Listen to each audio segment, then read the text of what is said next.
Good afternoon, everyone. Good afternoon, everyone. I know, it's the end of the day, it's Friday, and the snow apocalypse is coming, but let's feign a little enthusiasm. Those of you who don't know me, my name is Mitch Lerner. I'm Associate Professor of History, and I'm Director of our Institute for Korean Studies. And this is the first time that we have done a joint CHR-IKS presentation, so I'm thrilled to welcome you all to the first of what I hope is an annual talk. Before we get started, since this is a joint event, I need to thank twice as many people as I usually do. So let me start by saying thanks to the great people at the Institute for Korean Studies, and that's particularly Stephanie Metzger, our newest hire, and Stephanie has a sign-in sheet which she's going to pass around. Is that correct? We try to keep track of these sort of things, so she'll pass it around and it will reach you if you don't mind filling that in. And I should say thank you to Danny Cook as well, who takes care of all of our administrative and logistical stuff. And then I want to say thanks to everyone in the history department who made this happen, and particularly I need to thank Margaret Newell and Rhonda Maynard and anybody else who was involved with the CHR for the work that they did in helping to put this together. Our speaker today is Dr. David Fields. David earned his Ph.D. from the University of Wisconsin-Madison, focusing on American-Korean relations, and he remains at Madison. He's currently serving as the Associate Director of their Center for East Asian Studies. He's been a Fulbright Scholar in South Korea, and he has some really good stories about the time archivists threw books at him in South Korean archives. So if we have some time, maybe we can talk about great archive stories. And he's the co-editor of the Diaries of Syngman Rhee, which was published in Seoul in 2015. He's published any number of articles and other smaller pieces, and his book is entitled Foreign Friends, Syngman Rhee, American Exceptionalism and the Division of Korea. And it's due out from the University Press of Kentucky, like at any moment. April. Like literally, could be any day now. His talk today is entitled The Three Revolutions of Syngman Rhee. So please join me in a round of applause for David. All right. Thank you very much for the invitation to the Center for Historical Research, the Korea Institute, and the East Asia Center. This is very excited to get this invitation because, as Mitch said, I have a book that's coming out, and I hope that I'll probably plug the book about 10 times in this presentation. I hope you'll at least consider taking a look at it. But when I first got the invitation, I also hesitated a little bit because I thought, I don't really think of Rhee as a revolutionary, and I don't think anyone else probably does either. But then, I had already written a piece called Syngman Rhee Socialist, which had been published. And I thought, well, is there something to gain by thinking of Rhee as a revolutionary? And as I began to think through it, I think there are real insights to gain by doing it this way. So what I'm going to give you today is kind of a mixture of things that are in my book, but also things that I've just been thinking through in the last couple of weeks about what do we gain by thinking of Syngman Rhee as a revolutionary and his movements as revolutionary movements. So I would like to think through these things with you, and I look forward to hopefully some Q&A in which you can push back on some of the things I'm putting forward. So I've got 3 revolutions to get through, so I'm going to get I'm going to get started pretty quick. And the first one is the revolution against Chosun, the Chosun monarchy. And so before we can talk about Rhee as a revolutionary, I need to go into his background just very briefly. He was born in 1875 in Hwanghae province in Korea. And he was born into a Yangban family, which is the highest caste of traditional Chosun Korea.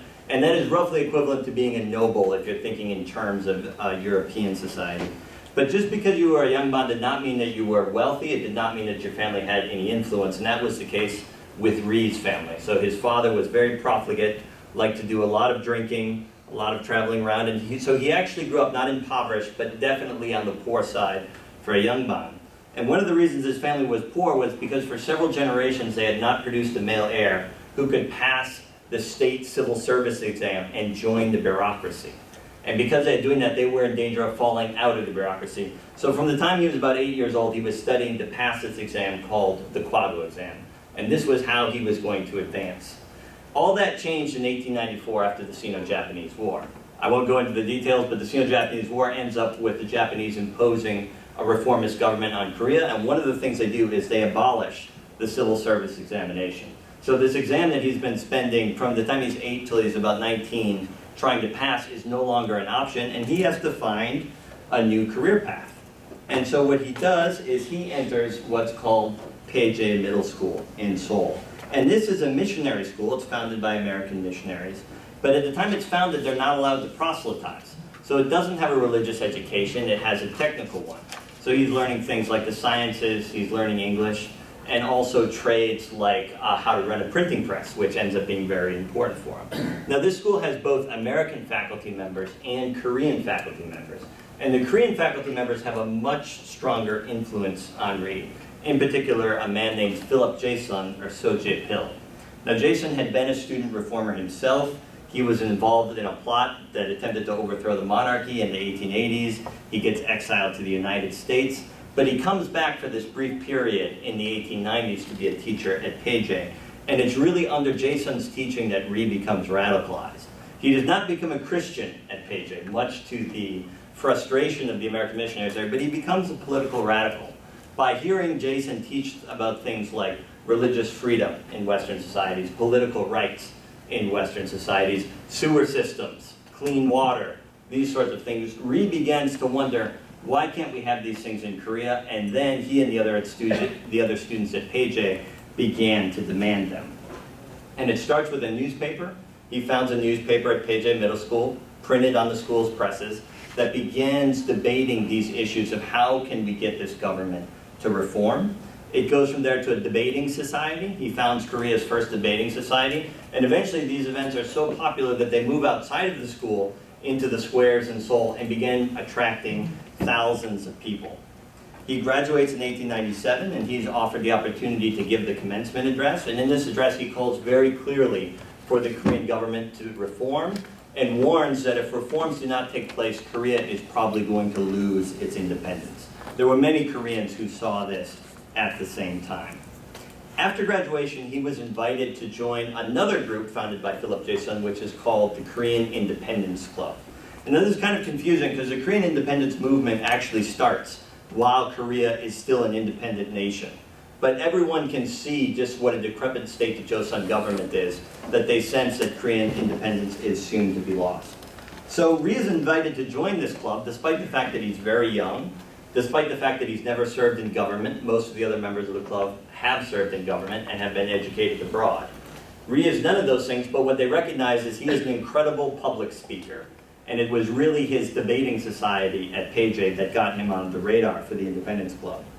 And Rhee joins the club and quickly becomes its most effective speaker. And he pioneers the use of what he referred to as mass meetings. And these are mass demonstrations outside of the palaces in Seoul in which people began to come together and demand reform of the Korean government. And these meetings become so large that conservatives in the courts start to feel threatened by them, and they hire thugs to come in and break up the meeting. And Rhee is famous for, rather than being intimidating, for jumping off of the stage and rushing into these thugs and getting beaten time and time again. And every time he gets beaten, actually, his credibility goes up a bit higher. There are several times where he's beaten so severely he has to run back to Pj or Henry Appenzeller's house or anywhere where he'll be protected by American extraterritoriality laws.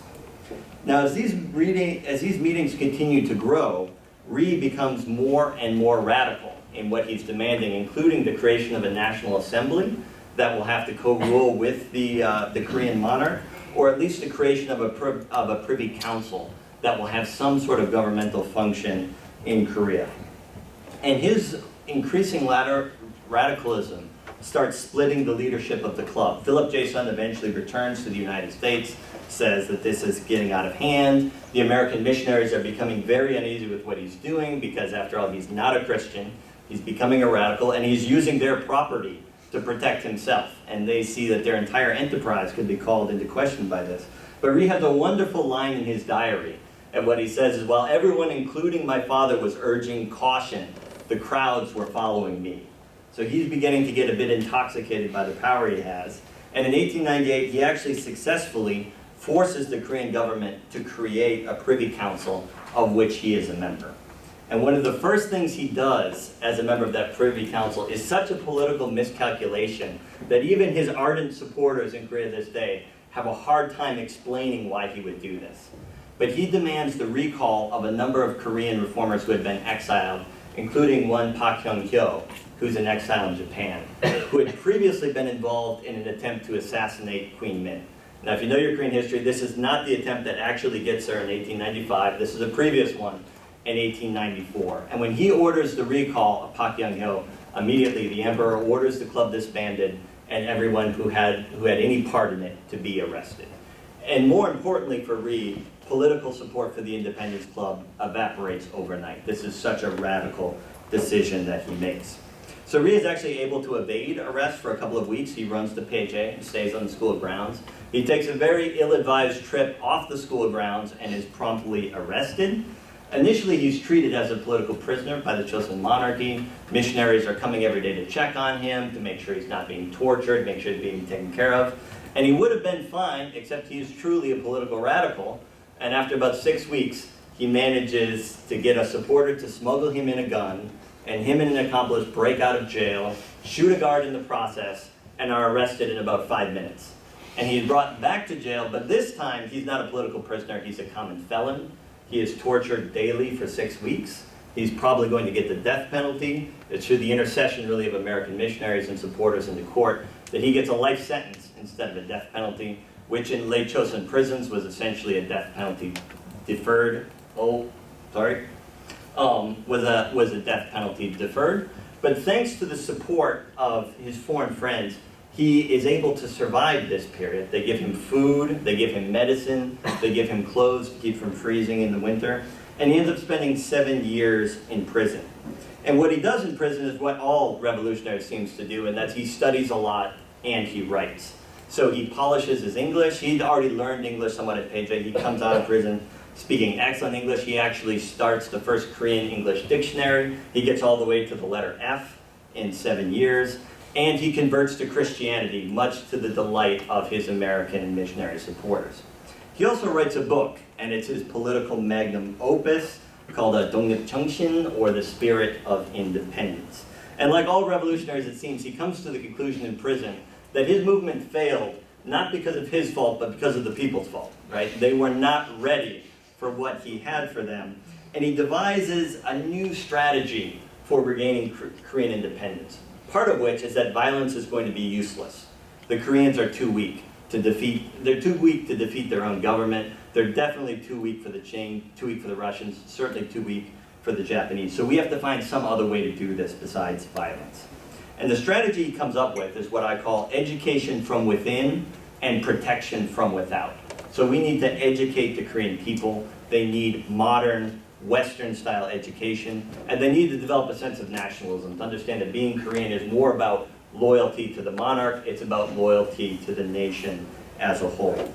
But he also recognizes that they're going to need a champion to foster their independence, and he begins to look to the United States to play this role, partially because he thinks Americans are interested in Korea, because the only Americans he's ever met are American missionaries, and second, because he believes the United States is actually less of a territorial threat to Korea than any of its neighbors would be. So he begins to devise this strategy of how can we get Americans interested in Korean independence and supporting us.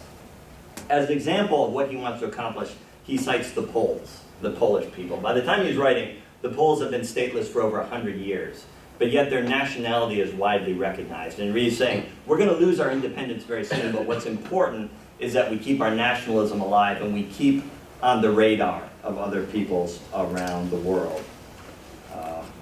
Got a sticky page here. So much of The Spirit of Independence, it's not published till later in his life, but much of it is serialized and smuggled out of prison and is published anonymously in Korean newspapers. And what happens is when he's released in 1904, he's clearly one of the most gifted Korean leaders. He's now seen as not just a political intellectual, but also, not just a political radical, but also somewhat of a serious thinker. So what are the legacies of his first revolution? Well, the first one is it's not a success at all. The Chosun government does not reform. Korea loses its independence. He is in prison. However, he emerges from prison as one of the most influential Korean leaders. He had predicted Korea's loss of independence, which many people had. But more importantly, he had come up with a strategy for how the Korean independence movement might regain Korean statehood. And it was a controversial strategy for sure because it eschewed violence, but it was a realistic one, and it was one that the movement would largely follow for the next 40 years. So this brings us to the next revolution, his revolution against Japanese colonialism. So once Rhee gets out of prison, the first thing the American missionaries want to do is get him out of Korea. because he's now converted to Christianity. They see he has potential, but they're worried that he is still too radical. He's going to do something to offend the Japanese, who are now in control of Korea, and he'll be in prison again. So they secure scholarships for him to go to the United States. He does incredibly well there. He earns degrees at American University, MA at Harvard, and a Ph.D. at Princeton, all in 5 years. So it's very, very impressive. And at Princeton, he does become a frequent house guest in the home of Woodrow Wilson, and becomes very close with Wilson's daughters, in fact. And he benefits tremendously from events on the ground in Korea, especially the Pyongyang revival of 1907. In 1907, one of the greatest Christian revivals of the 20th century happens in Pyongyang. And before, where Korean Christianity was maybe a couple of thousand Koreans, it quickly becomes tens of thousands and hundreds of thousands. And American Christians are beginning to become very interested in Korean Christianity, and Rhee is Johnny on the spot. He tours up and down the United States giving lectures on the growth of Christianity in Korea. He gives 184 lectures in those 5 years while he's taking all of those degrees. So he is a very busy man. And he's using these lectures to put his strategy of education from within and protection from without in place. And he uses these lectures to champion the Korean independence movement in a very sophisticated way. He never talks about the Japanese, because he knows, one, most Americans don't know anything about what the Japanese are doing in Korea, and those that do know support the Japanese, because they've been told that the Koreans are uncivilized, and the Japanese are actually going to lift them up. So he doesn't touch those political issues at all. What he does instead is try to get Americans to support Korean Christianity, because he believes that Korean Christianity and Japanese colonialism are incompatible. The Japanese are already very skeptical about the growth of Christianity in Korea and its relationship with Korean nationalism. He also knows Americans care a great deal about the Christianization of Asia, and that by linking the two together, by interesting Americans in Korean Christianity, he's actually supporting the Korean independence movement and sowing the seeds of future conflict with the Japanese. All right? And using these methods, he begins to build a strong base of support within the United States. And this movement is greatly buoyed by the March 1st movement, March 1st, 1919. For those of you who don't know, it's the seminal date in Korean history in the 20th century. This is when a nationwide nonviolent protest breaks out in Korea, in which Koreans demand their independence from the Japanese. Now they do this not under any illusions that the Japanese are actually going to give them their independence. They know that's not going to happen. But they hope to provoke a backlash that will be so violent that the great powers sitting in Versailles are going to have to do something about Korea. They're going to have to put Korea on the agenda. Now, of course, the Japanese do give them their violent backlash. They kill anywhere between 7,000 and 10,000 within the first few days of the movement, but it never gets on the agenda at Versailles. However, Rhee uses the March 1st movement to further his movement in the United States through all sorts of grassroots lobbying. From 1919 to 1922, over 8,000 newspaper articles on Korea are printed in the United States in those 3 years. The overwhelming majority of them very, very positive. He founds a grassroots lobbying organization called the League of Friends of Korea, which claims 25,000 members in 14 branches across the United States. And not just in the places you would expect. There's actually a branch in Ashland, Ohio, that's very, very active. So this is really, really out, not just in the places you think, but out in the countryside. Rhee can go out and talk in almost any Presbyterian or Methodist church anywhere in the United States. Probably the most impressive thing he does is a reservation to the Versailles Treaty that obligates the United States to recognize Korean independence becomes 6 votes short of passing in the U.S. Senate. Now this ultimately would have been meaningless because the Senate doesn't ratify the treaty, but he brings enough political pressure where this actually becomes part of the debate over the Versailles Treaty. And if you want to know more about it, there's a whole chapter in my book about only that issue right there. So Rhee has some notable successes during this period. However, after 1922, the movement begins to stagnate somewhat. They begin to run short of funds. There's factionalism in the movement. And there's also a kind of a sense of hopelessness as what can we actually do to accomplish this? Is this getting us anywhere? Oh, this is Rhee in his American exile lecture period.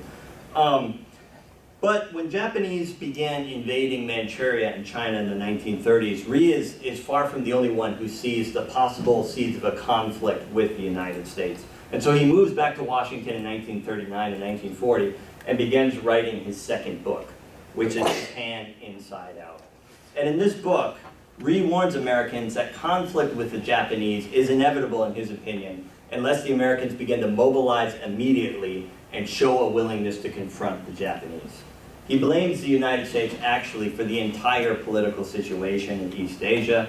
He says, because you didn't confront the Japanese in Korea, they used Korea as a springboard to attack China. This is all your fault. And he does a remarkably sophisticated thing, and that is, he uses the language of an American Jeremiah.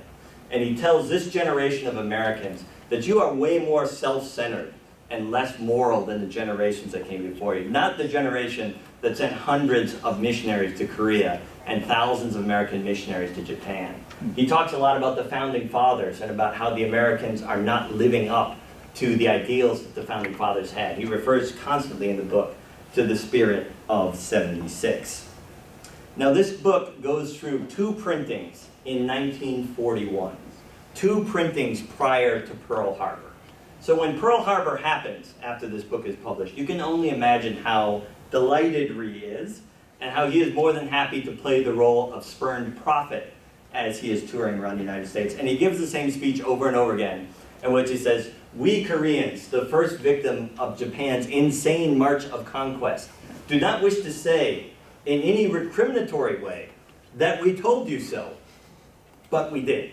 This is something he says over and over again in 1942. The book went through 2 printings, it was quite popular, and Rhee begins after the war to ramp up his lobbying activities. And he has 2 arguments to make. One is that by recognizing the Korean Provisional Government, of which he was elected president after the March 1st movement, the United States will be adding 22 million new allies into the war against Japan. This drives American officials nuts, because it's not true. There's no way he can bring that many people who are actually going to do something meaningful in the war. But he says he can. And to Americans who are sending their sons to fight the Japanese, this is something that they really think needs to be taken seriously and investigated. And he says this explicitly. Why should you shed American blood fighting the Japanese when you give the Koreans the money and give us the guns, and we'll happily shed our blood to do it? This is not true. He cannot do this. But many Americans, he convinces many Americans that he can. He also argues that Americans will be righting a historical wrong against Korea. And what he's referencing is the 1882 Korean-American Treaty. And Rhee manages to convince tens of thousands of Americans that Theodore Roosevelt violated this treaty at the Portsmouth Peace Conference in 1905. And I don't have a lot of time to get into that today, but there's another chapter in the book that's all about that. So please, buy the book. You can read about these 2 things. Using these techniques, Rhee actually becomes a minor celebrity during the war. He's invited to the red carpet premiere of the film Wilson, which is a major film by 20th Century Fox. It wins a gazillion Oscars that year. He's invited to walk the red carpet. He gets his own reserved seat in the theater. He meets with Eleanor Roosevelt in the White House, who then writes about him 2 days in her nationally syndicated My Day column. He meets with Albert Einstein at Princeton. He holds a joint press conference with Fiorello LaGuardia, who then goes to explain on how the New York City government wants to partner with the KPG to create bureaucrats who will then be able to administer in independent Korea. And all of this publicity, all of this celebrity, leads to a very interesting relationship with the United States government, a bifurcated relationship. So Rhee, by and large, is supported by the War Department and by the OSS. The War Department actually uses Rhee to record propaganda broadcasts that are then beamed into Korea during the war, saying that we're preparing for a revolution, start caching arms, but wait to attack until I, Syngman Rhee, give you the word. You can just imagine how powerful that is to Koreans at that time. The OSS works with Rhee to develop 2 projects. One is the Eagle Project, the other one is called NAPCO, in which Rhee recruits Korean Americans to receive commando training to hopefully be inserted into a guerrilla war in Korea. So while he's being supported by the War Department, he has an intense rivalry with the State Department. Rhee does not like them. They don't like him. Rhee believes that they have been duped by the Japanese for years, and that they are largely responsible for the events that led up to Pearl Harbor. And he's even more concerned during the war that they're continually being duped by the Soviet Union, and eventually they're going to cut a deal in which the Soviet Union receives Korea for an entry into the war against Japan. And when he's making these accusations, he is tying into fears that Americans already have. There's almost no Americans in the 1940s who, looking back on what the State Department has done since World War II, thinks that they've done a good job. They all think that they've done a terrible job, and Rhee is giving them more evidence that this is the case. He plays into existing fears about the State Department, which is also something that's highlighted in my book. And by the way, if you like Syngman Rhee's face, you're going to love my book. Because if you open up the back cover, you can even see the other half of his face. So it's not just a book, but it's a Syngman Rhee poster. He, of course, is very disappointed by the Cairo Declaration, which says Korea will become independent in due course. And he's absolutely enraged by the San Francisco Conference in 1945, in which a Korean delegation headed by Syngman Rhee is refused to be seated at the conference that goes on to create the United Nations. This despite the fact that Argentina was seated at the conference, despite playing almost no role in the war whatsoever. And after the San Francisco Conference, Rhee gets so angry that he publicly claims that FDR has cut a secret deal with Stalin at Yalta in which Korea is going to be traded for a Soviet entry into the war against Japan. Now, there is no evidence that this ever happened, right? But nobody knows for sure what has happened. And when Rhee alleges this, a lot of people take it very seriously. As you can see, it's on the front page of the Chicago Daily Times and also of the New York Times. So Rhee uses all of these methods to create a final push in Congress in June and July of 1945 to demand that something be done from Korea. Congress is flooded with telegrams from different civic organizations. Several congressmen speak publicly on the floor of Congress warning the State Department that something must be done for Korea, that we've already surrendered too much to the Soviet Union in Eastern Europe, and we cannot surrender Korea to them as well. And they again dredge up this issue of the 1882 Korean-American Treaty, and look where that got us. We have to do things differently this time. This is the context, and this is really the main point of my book, I think the most important contribution. This is the context in which the division of Korea is suggested. It wasn't just two colonels in a room by themselves who were faced with some issue that they were not knowledgeable about. There was a large segment of the population, there was a large segment of people in government saying that we have to do something for Korea. The division is not at all what Rhee wanted. In fact, he abhorred that decision, but nevertheless, this contributed greatly to that decision. So what are the legacies of Rhee's revolution against Japanese colonialism? Well, one, he's one of the very few Korean leaders to emerge from the Japanese colonial period with an unblemished nationalist record. So he had the benefit of being in prison when Korea's independence was actually lost, and then being in the United States for the next 40 years. So he didn't have to make the compromises that many, and the accommodations that many other Korean leaders did. Second, he had created a strong base of support for himself and for Korea in the United States, with which the Americans occupying the lower half of the peninsula would become very valuable. But I think even more important than that, he had demonstrated a willingness to act independently of the United States government and prove that he could get away with it.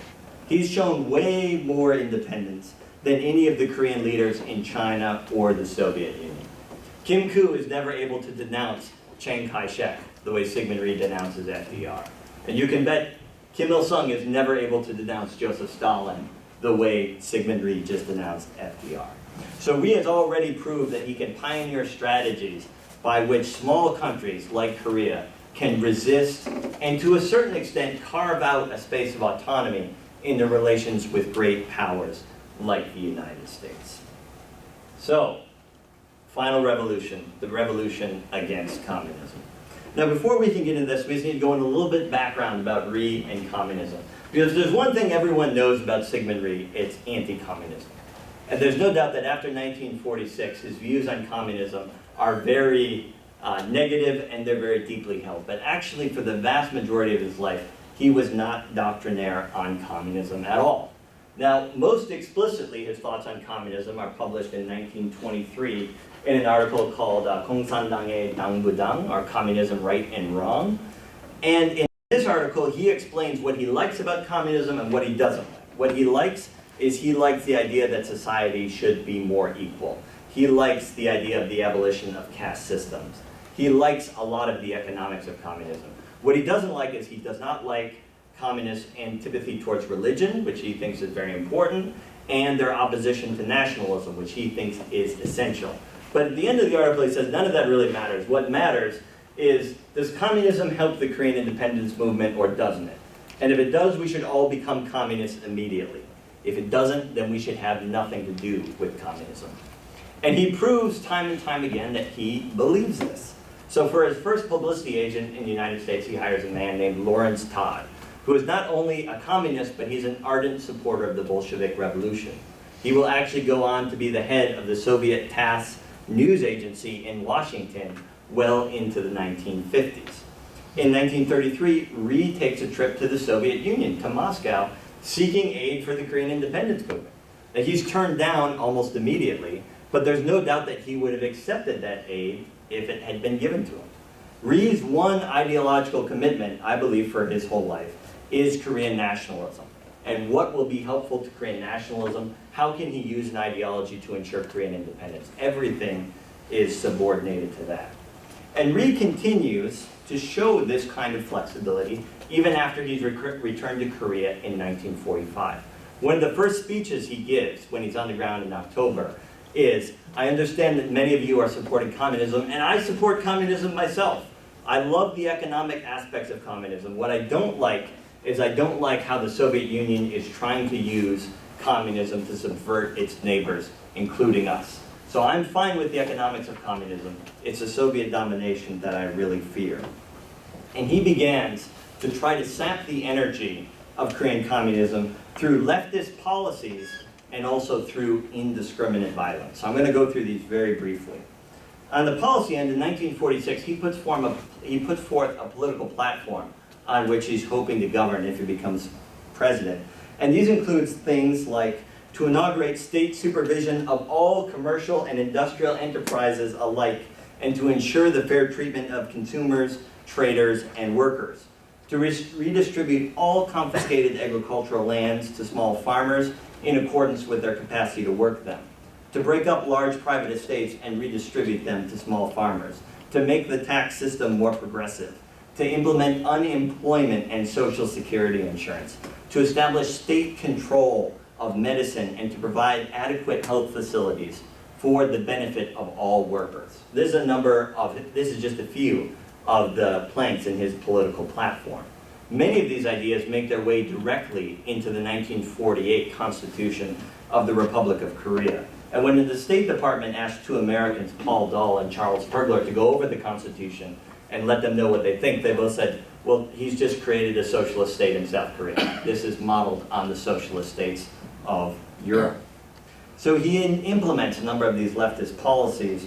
The most effective by far is his land reform, which happened in the late 1940s and early 1950s.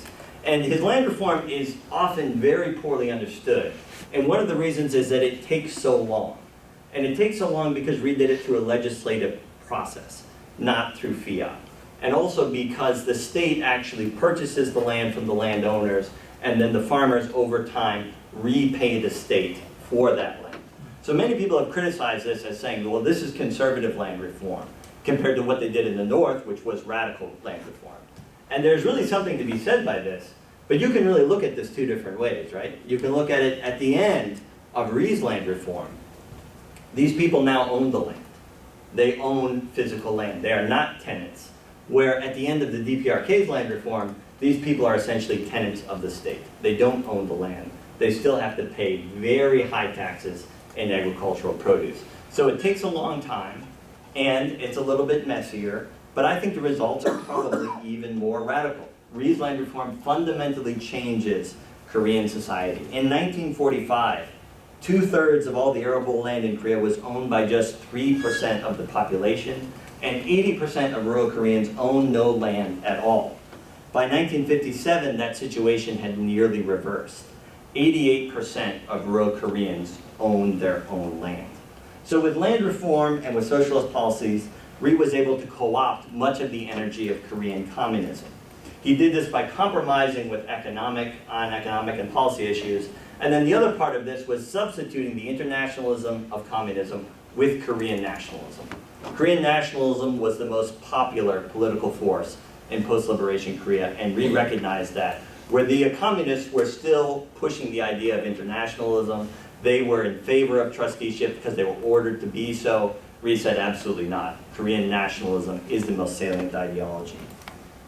However, it wasn't just by policy that Rhee defeated communism. He also used an incredible level of violence. And it's kind of surprising to someone who studies Rhee a lot because he does not appear to actually be a very violent person. Not like many other revolutionaries who unleash this kind of violence. But he comes to accept during the Korean War the use of indiscriminate violence to make sure that communism is suppressed. And I'm just going to talk about one example today, and that is the Bodo League massacres. So once Rhee comes to power in 1948, he wants to give some flexibility, some options to people who formerly were communists. So he creates this organization called the Bodo League, which is the League for National Guidance. And he says, if you're willing to come forward, say I was a communist, join this league, get re-educated, you can integrate back in society, and in fact we'll help you out through some basic welfare programs and whatnot. And there's hundreds of thousands of Koreans who take him up on this, some of whom are former communists and who want protection, some of whom are probably just hoping that they'll get the benefits that they're hoping the Bodo League is going to give out.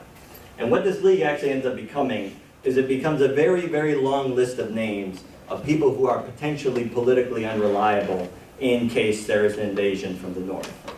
And sure enough, when the North invades in June of 1925, one of the first things the ROK government tries to do is murder everybody whose name appears on Bodo League records. And it's very disputed how many people are actually killed. It's probably an unanswerable question. The lower end I've seen is 10,000. The upper end is maybe as many as 200,000 are killed indiscriminately after the war starts. And whether Rhee orders this directly or not is immaterial to me. I think there's no doubt that if it wasn't his idea, it was certainly something that he was willing to tolerate, and he was willing to use incredible indiscriminate violence to make sure that communism did not succeed in Korea. And this is just one, maybe the largest massacre, but it's just one of many, many massacres that happened throughout the Korean War. I think there's evidence that Rhee saw such violence and destruction as a revolutionary act that would help reestablish an independent and unified Korea. So, what are the legacies of Rhee's revolution against the communism? Well, the remarkable thing is that Rhee actually defeats communism, okay? He does so with foreign help, but there's a number of other states we could think of that received a lot of foreign help and were not able to defeat communism there. Rhee does. And he does so by co-opting the energy that communism had through various policies, and also through the ruthless elimination of communists or suspected communists. All right, so in conclusion, actually I guess I have these out of order. In conclusion, what do we gain by thinking of Rhee as a revolutionary and thinking about these three revolutions? Well, I think we certainly gain an insight into overlooked parts of his life. I think we understand the Korean independence movement as a movement towards reform that he was an integral part of. I think we understand why Rhee had a popular following in Korea all the way up until 1960, when he has to resign. I think we also gain some perspective on why Rhee is able to succeed where some, like the good Diem, fail. Thinking broadly about Rhee's career, however, actually got me thinking about the state of the current state of situation on the Korean Peninsula, especially of the two states that occupy the Korean Peninsula. And I began thinking that perhaps it's actually the ROK that is the more revolutionary state on the Korean Peninsula. So just bear with me here. But I think if there was a time-traveling Korean from late Chosun who is magically transported to the present and tours both North and South Korea, I think it's unmistakable which society they would find more recognizable. In North Korea, the vast majority of Koreans are actually tenant farmers who are wards of the state and who have to spend an inordinate amount of time providing for their own subsistence. They are stuck in a caste system where your Chosun Sungbun, or your national registration, determines almost everything about you. And it's almost impossible to advance, but it is possible to move down. They live under a dynastic regime where power passes from father to son, and one that is designed to insulate them from the outside world as much as possible. They live in possibly the world's most unequal society. The Gini coefficient, and if you know Gini coefficient, 1 is at absolute inequality, 0 is absolute equality. North Korea's Gini coefficient is estimated anywhere from 0.63 to 0.88, okay? That is how unequal North Korean society is. According to Go Myung-hyun of the Asan Policy Institute, urbanization levels in North Korea are probably much lower than anybody has realized. And he estimates that as many as 75% of North Koreans live in rural areas and work in the agricultural sector. Now, South Korea, on the other hand, is very different. Since the 1950s, nearly all South Korean farmers own the land that they live on. But in fact, now it's only 5% of the population is even involved in agriculture anymore. South Korea's Gini coefficient is 0.35, which is actually remarkably better than the United States, which is over 0.45. And South Koreans live in a messy but truly democratic society. As most of you probably know, they removed in 2017, they removed not only a sitting president, but the president who was the daughter of Korea's long-serving dictator. Now, that isn't to say that South Korea doesn't have its real problems. And this is a meme that has gone crazy in Korea for the last few months, which is Hell Chosun, which hell, as in the place where bad people go when they die, and Chosun, which is a historical name, one of the other names for Korea.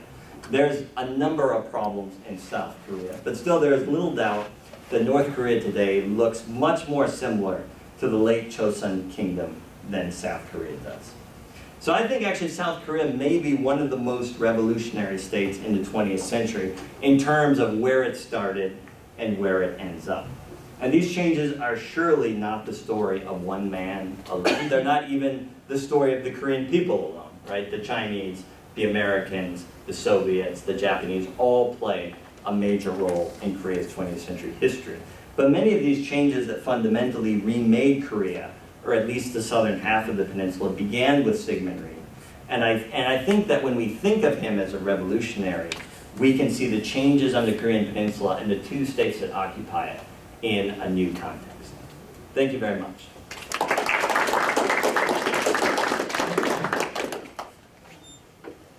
All right, I'm delighted. Thanks. So you mentioned Diem. I was wondering, I would often think about why Diem was unsuccessful. I was wondering if you could say what Diem could have learned from Rhee. You know, I don't know as much of Diem as you probably do, but I was expecting this question as I thought about it. I don't know if there's much Diem could have learned from Rhee, because I think a difference is largely in who they are. I mean, Rhee's nationalist credentials are almost untouchable. And it's not that Diem doesn't have any, but he's had to make compromises in the past. And I think that legitimacy that Rhee has that's so rock solid makes a big difference. I think another difference, and again, this is something that you can't change at all, is geography, right? I mean, after a certain point in the Korean War, South Korea might as well be an island. I mean, it's very, very hard to support and maintain guerrillas in southern Korea. Now, even before that's such a problem, in the 1946 and 1948 period, Rhee is still much better at suppressing communist guerrillas in South Korea than Diem is in South Vietnam. And I think this has to do with Rhee's willing to compromise on these leftist policy issues. Rhee is not an ideologue when it comes to private property. He's not an ideologue when it comes to capitalism. And he was willing to go to the communists and say, is this what you want? I'm willing to do that. That is not a problem with me whatsoever. My problem is I can't have people in my country who, from his perspective, are under the thumb of the Soviet Union. And there's probably a half a dozen other factors that someone who's an expert on Diem could point out. But those are the things that appear to me. So I don't know that Diem could have learned something from Rhee, but I think maybe those are the salient differences that were advantages that Rhee just had that Diem was not going to have. So then the obvious follow-up, is if Diem is only a moderate comparison, isn't Ho Chi Minh a better comparison? I think so. Actually. The 1945 Ho Chi Minh Declaration of Independence for Vietnam, kind of comparable to the 1946 land reforms in terms of what they say about their flexible approach. Exactly, and this is why when I wrote my piece called Syngman Rhee Socialist, I was trying to make the argument that we actually have Rhee in the wrong camp in a lot of issues. Rhee is much more comparable to someone like Ho Chi Minh, to someone like Mao Zedong, to someone like Kim Il-sung. I mean, there are serious differences there, to be sure. But yes, I think that's a very apt comparison. In fact, it's amazing how if you look at Ho Chi Minh's life, how except for the fact that Ho Chi Minh spent more time in France and Rhee spent more time in the United States, how they really follow parallel tracks in many cases. I'll go there and then there. Yeah, I just have a question concerning, it seems like Christianity is almost this like vesicle for compliancy or like complacency, or it seemed like there was some suggestion of, as like he was seen as having potential once committing to this nationalist like religious sort of doctrine. So then I guess the question emerges, like, was he flipped in jail, or like do you think that he actually believed it? I think, And then I guess like just to go off of that then in this like Korean nationalist story, how do you think the Unification Church plays into this? Not to like bring up like an epithet, but it does seem like it could be relevant from a religious perspective. wow, that's a very interesting question. To answer your first question, I don't think we can actually know the interior of someone's religious beliefs, but as far as anyone can tell, as far as I can tell, his conversion to Christianity, I think, was genuine. And I think it wasn't just instrumental for the American missionaries, because they actually take a lot of risks to support him even before he becomes a Christian. And one of the reasons that they do that is because they support reforms in the Korean government too. And I think they recognize that Rhee is a potential powerful ally. There's no doubt that they're hoping he's going to become a Christian, but they're aiding him regardless, even though he's not. So why would they be why would they be hoping for that? Well, they're hoping. Versus like Islam, Judaism, like I guess just as like, why is that? If you read, and it's very interesting when you read what these missionaries are writing, and at this time, the social gospel is actually very, very common in their theology, and they do not see themselves just as people who want to convert other people. They really see themselves as people who want to change society, who want to better people's life. And they believe that Korea is going to have to reform for that to happen. And that's really what they're doing in their school. They're not proselytizing at all in their school because they're forbidden by law to do so. But what they're trying to do is they're trying to create new leaders who will reform Korea and who will make Korean lives better. And this is one of the things that surprised me when I got into their literature. They are theologically very conservative, but they're also pragmatic at the same time. And they see the gospel as much more of a holistic thing, much more like I would say liberal Protestants do today. We don't think of them as liberal Protestants, but really the ideology is a bit similar. And then your question on the Unification Church. Right, especially like currently in like Wow. the past decade or two, it seems pertinent. Yeah, Right. I just don't know. I don't know. I would have to think about that one for a little while. Clearly, I mean, Same. yeah, I think I'm just gonna live that. It's a very, very interesting question, but I've had experience with, Yeah. members of the Unification Church. I'm not gonna use the derogatory term. Right. But yeah. Because especially like ancestor worship, filial piety, like patriarchal hierarchical structures, and like Father Moon, we have this whole like Father, Yeah. Patro theme. Yeah. The interesting thing though is Christianity in Korea is very liberal at this point too, and they allow Korean Christians to continue to do the chase, which had caused problems with other missionaries who went into Korea. So, but we can talk about that sometime if you want. Yes, please. So I have two questions. I'll start with my shortest one, Okay. because I'm not sure I'll be able to read my longer one. First off, where did the money for Rhee's land reform program come from? It came through appropriations of the legislature. So it was indigenous sources of capital. As far as I understand it, yes. No money from the United States. That's a little tricky because money is fungible, right? And there's all kinds of money. But less fungible in that period than today. You are, I don't know, but I believe you. It was harder to move money in that era. Sure. But I mean, the whole country is awash with dollars. I understand the controversy with exchanges and all the thing that goes on, but it's my understanding that this is money that the Korean government that had appropriated for this purpose. So Did some of it come from the United States? Well, I mean, in the case of Japanese land reform, a substantial amount of that money came from the United States. Okay. In the case of Taiwan, it was, the Taiwan land reform program was almost an outright imitation of the one Yeah. that had succeeded in Japan. So it would make sense to me that South Korea would be influenced.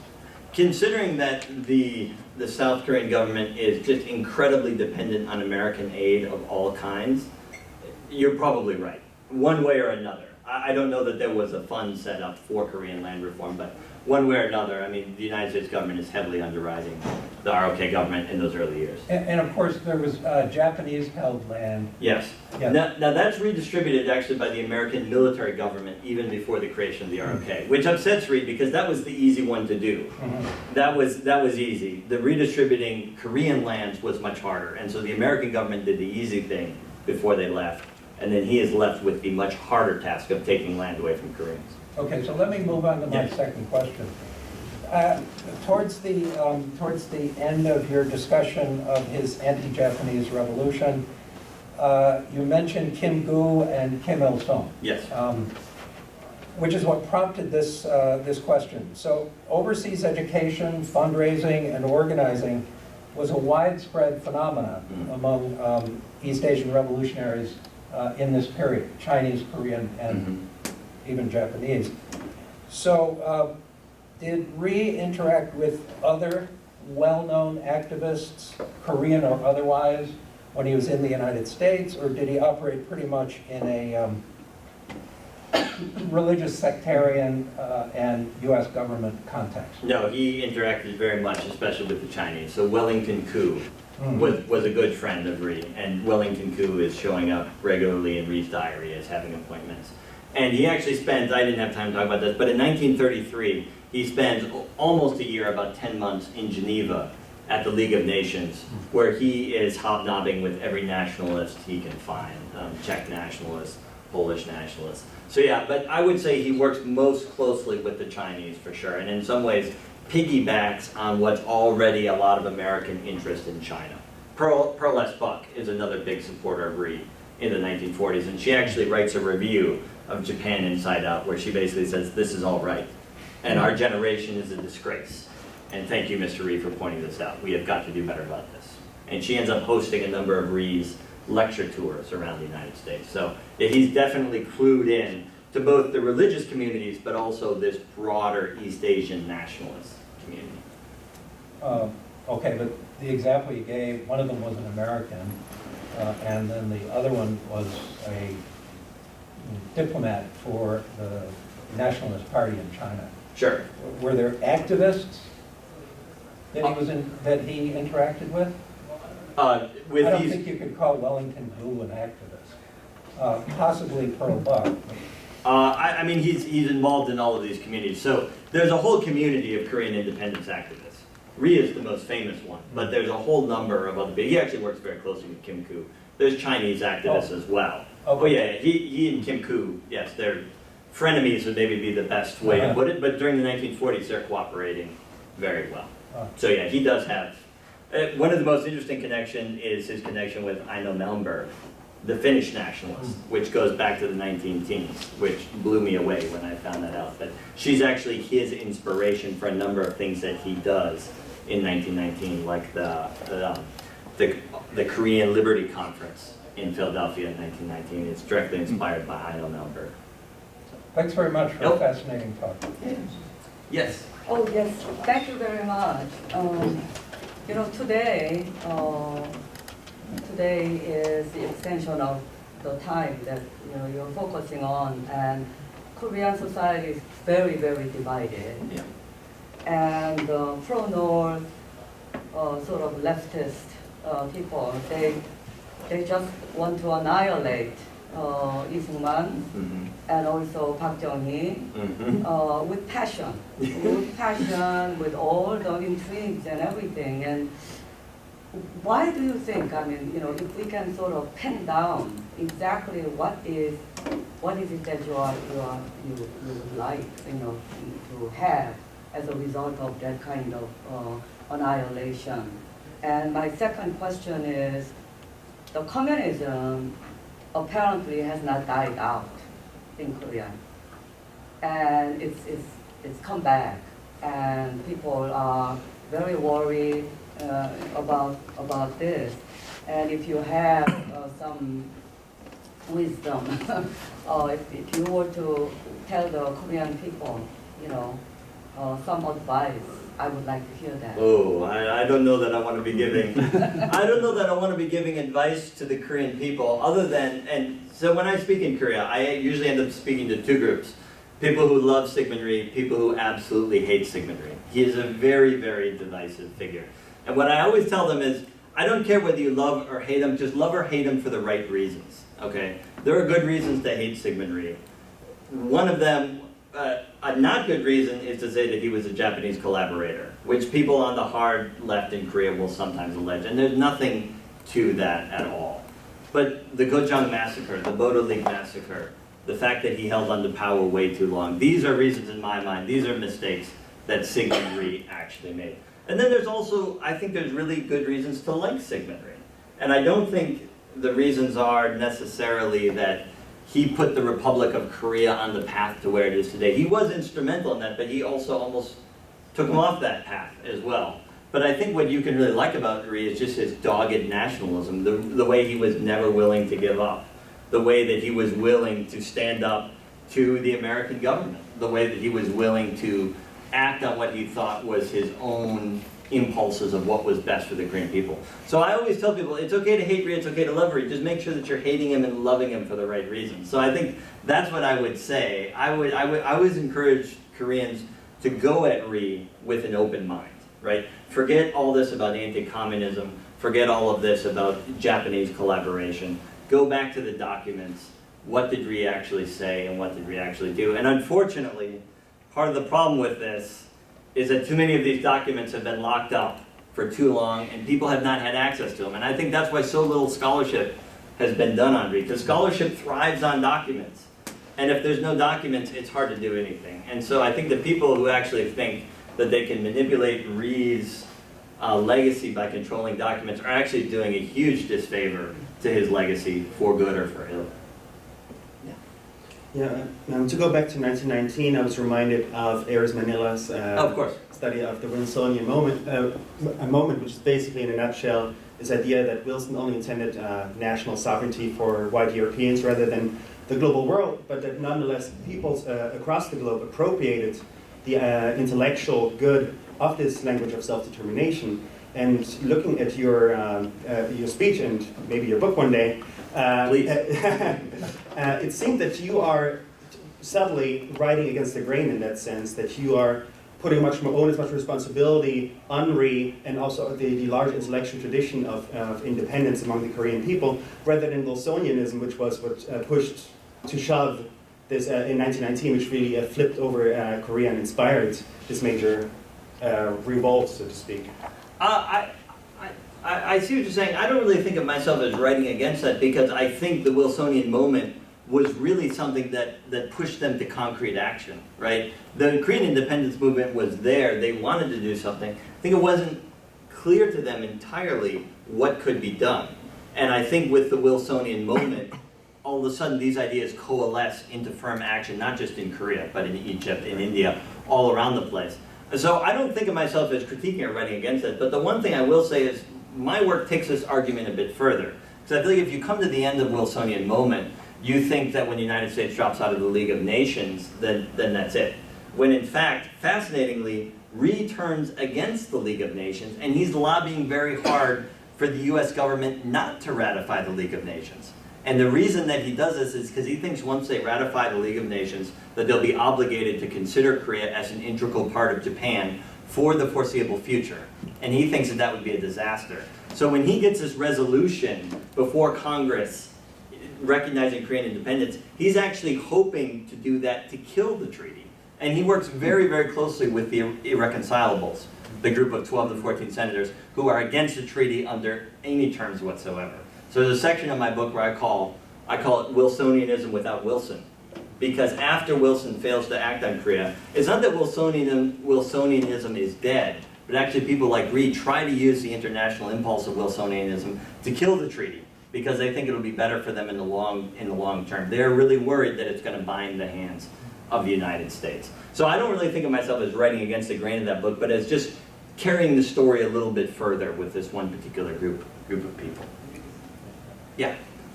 So one of the things that you were talking about is that there seems to be like this fairly large network, or at least this, he picks allies up and kind of drops them and uses them. But I mean, does that kind of network that he's created in the United States or in other countries for that matter carry over into the kind of independence period after he takes over? Is there almost a kind of small Korean lobby either in the United States or in Western Europe? There is, but it actually gets larger. I mean, I should say it gets larger in terms of dollars, and it gets more professional. In terms of people, I'm not 100% sure. But one of the things I'm working on right now, which will be part of the second book, is the POW crisis, where Rhee releases the POW.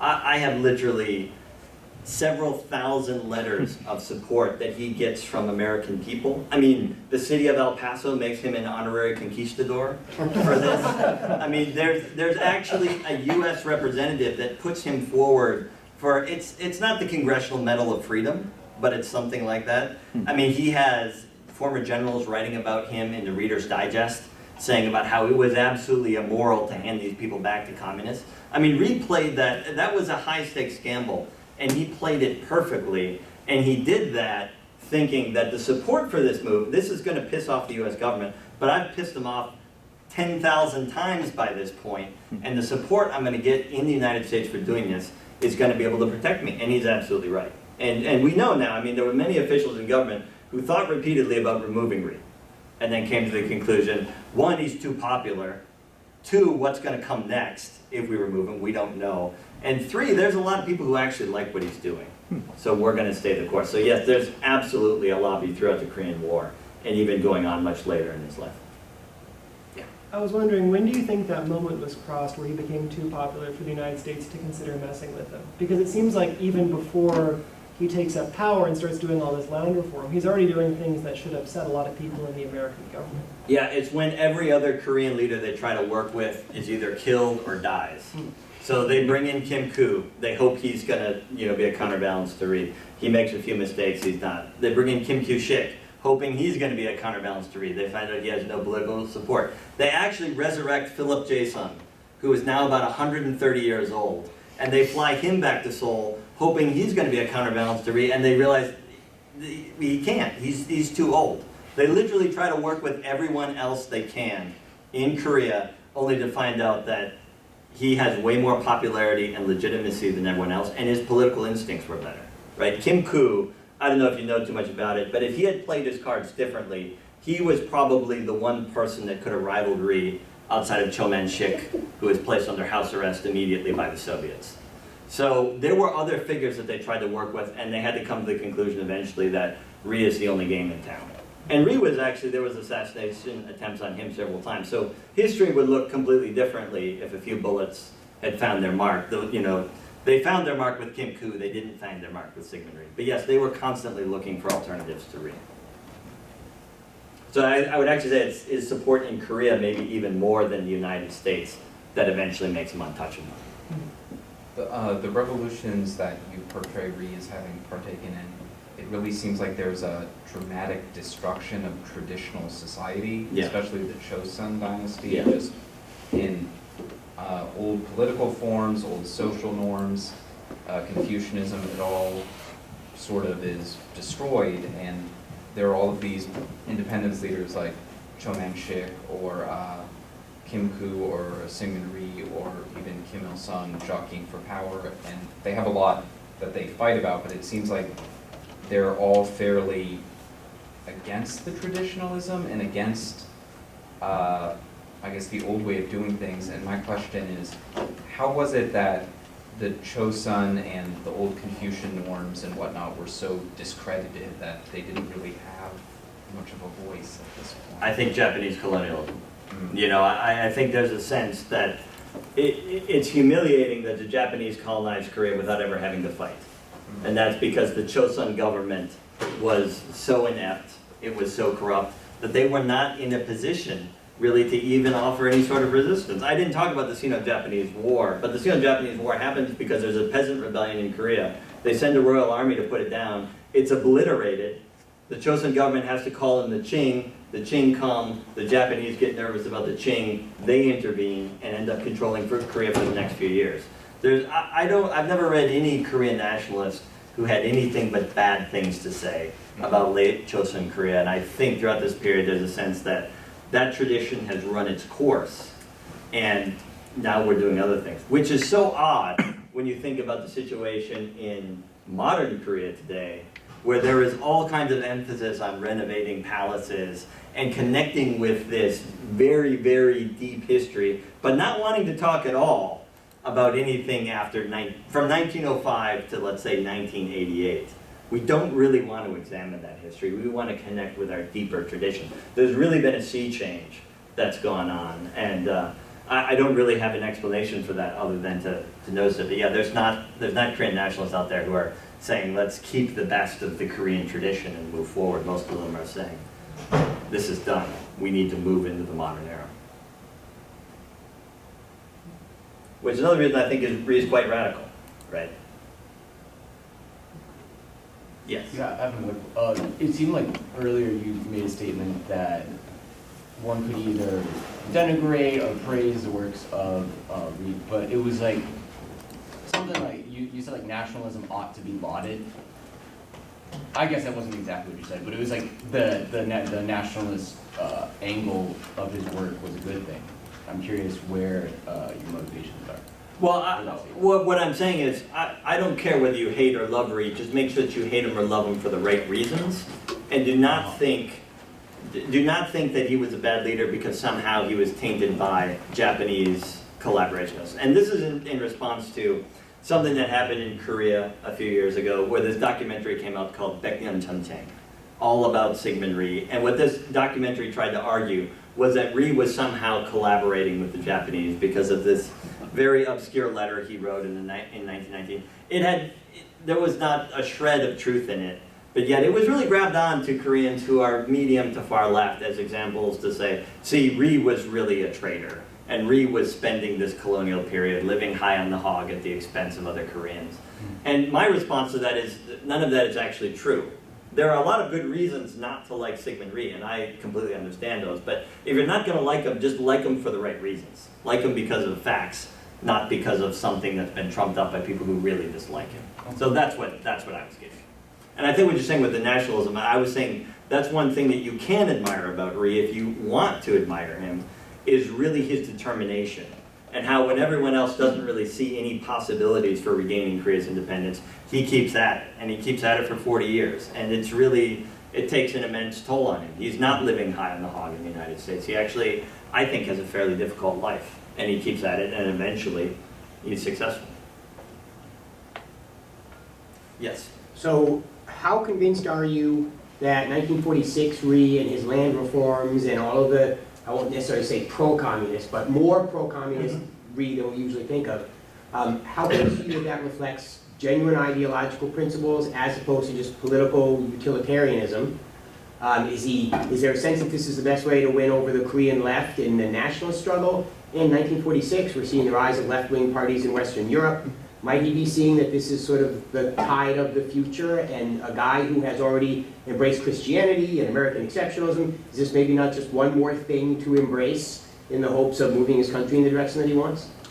I think that is entirely possible. As I try to say, I think his one ideological test was Korean nationalism and what is going to further the interests of the Korean nation. And if having leftist policies is going to do that by co-opting these other groups of people, I think he would have been fine with that. However, I also think that he probably was somewhat, just on his own sympathies, somewhat left of center from what we would consider from the American meaning of left and right. I mean, you never see him writing at all about private property. Even when he's writing about anti-communism, he's not really touting free markets, because he can't, because South Korea is not a free market at all. It's an incredibly socialistic type of economy, where the government is intervening in everything, where the government owns a lot of industries. So he doesn't really have much that he can talk about other than anti-communism. He can talk about anti-communism, but he really can't talk about pro-capitalism. And these are things that he could have done if he would have wanted to. You know, I mean, he really could have gone in and taken all those Japanese properties and put them up for sale. all of those Japanese industries and put them up for sale, and he didn't do that. Eventually, he does want to get rid of them, but he wants to hold them for, in his terms, for the Korean nation until they're developed enough. He doesn't want this kind of crony capitalism coming in where an American can come in and buy most of Korea. He doesn't let Americans own land in Korea. Actually, to this day, it is very, very difficult for a foreigner in Korea to own land of any sort. Under Rhee's government, it was impossible. Foreigners could not own land in Korea. So I think part of it is instrumental. Maybe they made him go a little further than he otherwise would have gone. But I mean, he comes of age in prison reading Lyman Abbott, who's kind of this social gospel Christian socialist in the United States. And I think he looks at kind of the Gilded Age of the United States, and the response to it is, this is what a great society would be. And it's what we would consider left-of-center social policies. Interesting use of the phrase "great society." Just for you, Mick. Thank you. Other questions? So you mentioned the Korea lobby in the United States. And earlier you talked about Rhee's relationship with Wellington Koo. I'm curious, there's probably substantial overlap between the China lobbies and the Korea lobbies in this post-1945 world, or Even before. even before? Yeah. And how far does that, do you see them, what's the effect in 1949 on the relationship between Rhee and these Chinese nationalists? Are there continued lines of communication outside of, through the United States? Definitely. Definitely. Okay. As a matter of fact, one of the proposals is for Chinese nationalists to fight in the Korean War. And I can't remember, and actually Zach would maybe know more about this than I do. And I'm almost certain that Rhee is opposed to this privately, but he's willing to at least entertain it publicly because he sees Chiang Kai-shek as definitely an ally in the fight against communism. And he always is talking about the creation of an anti-communist league in East Asia with him and Chiang Kai-shek as the anchor. So it'd be like an East Asian NATO, but it would be even more radically anti-communist. And these connections go back even pre-1945. They certainly continue afterwards as well. Okay. Thank you everyone for coming. Thank you, Professor Fields, for Thank you very much.